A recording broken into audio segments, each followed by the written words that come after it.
Hey there, it's Yuko, the former teacher turned instructional designer.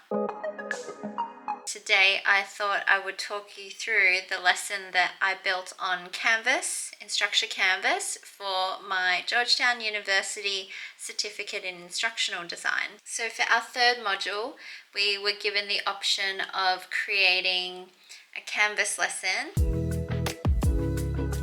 either for learning objectives that were created by ourselves for a topic of our choice, or for our social impact course for the Global Human Resource Management degree. For the third module, we were able to create our own lesson. We were given access to the Instructional Design Sandbox course, which is what we were able to create our Canvas lesson in. So first of all, you have your front page. This has all of the drop-down menus. So you can see I decided to make it lesson 1. They said to choose 1 or 2 learning objectives to work with. And in my course, or in my module, I created 5 learning objectives and I decided to only focus on the first one: social impact concepts and its connections to global organizations. Now, if you click that, you can see there are lots of sub-pages underneath. So we have the introduction to social impact concepts in global organizations. Then within that is my lesson content.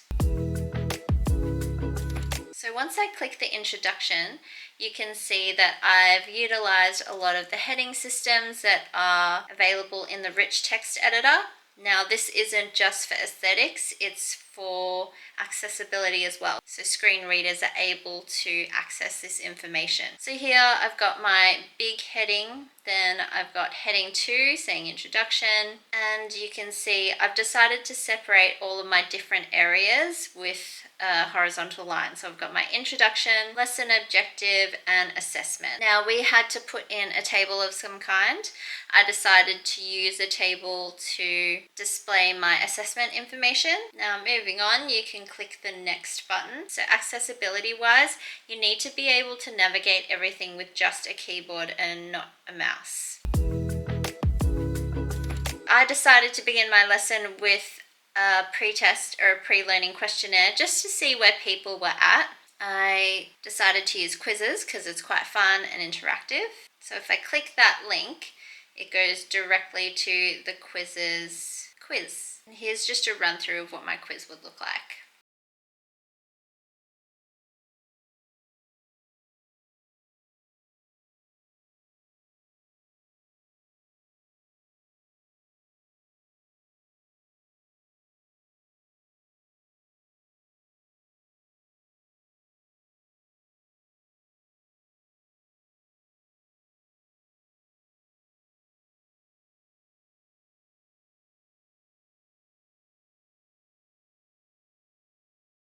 So you can see that I've labeled my link with meaningful text rather than just having the raw text for the link. So if we go on to our instructional materials,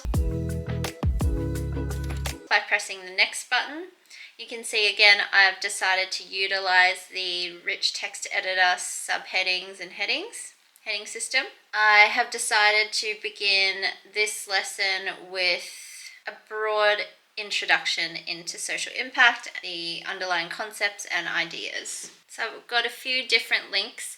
They're all from reputable institutions, and I have a variety of different media. So I've got just websites explaining in text. I've got an infographic that I created myself. There are also YouTube videos. I've also embedded the YouTube videos into the page so that they can be viewable straight away, and it credits the original authors of the work. Moving on, by pressing the next button,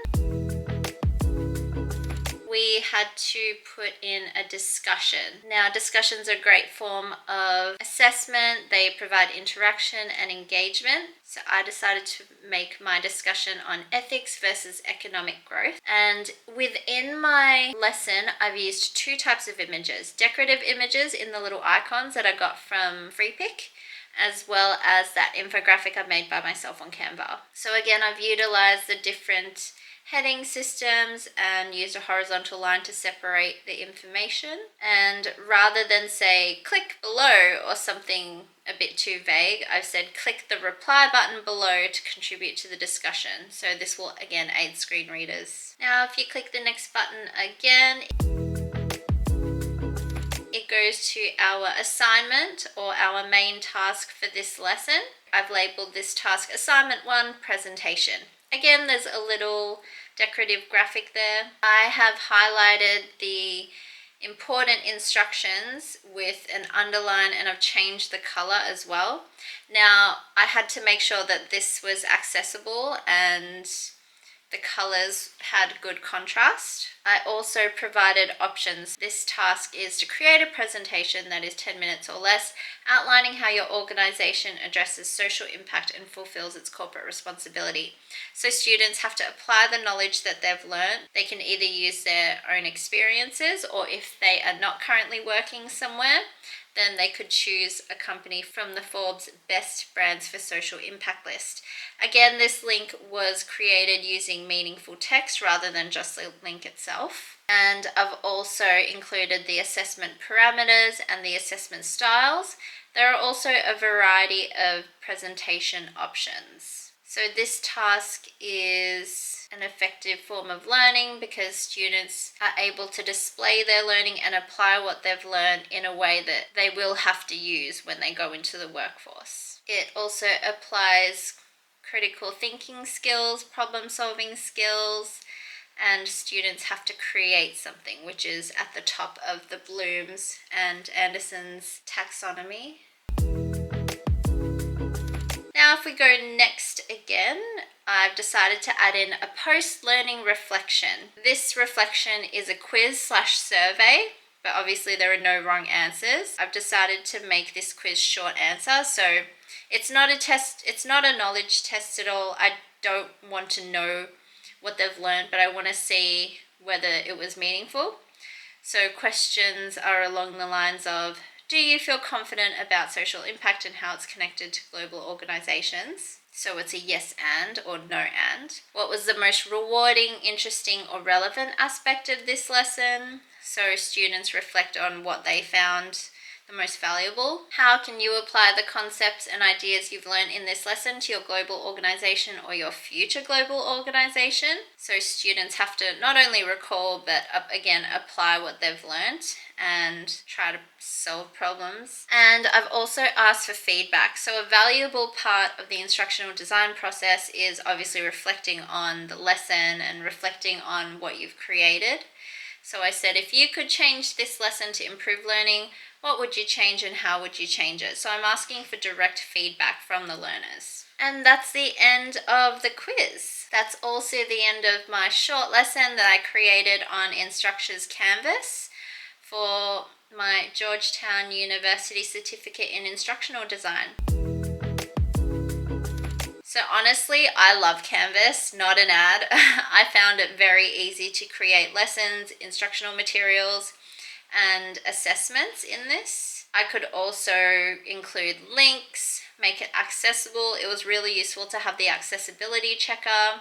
I could embed videos very easily. I could also go into HTML mode and fiddle in there if I wanted to. I could also view it as a student if necessary. So yeah, thank you so much for watching, and if you have any tips or tricks or cool ideas or questions about creating a lesson in Canvas, then please pop them in the comments below. But if you're looking to transition to instructional design, then please like, subscribe and follow along. Bye!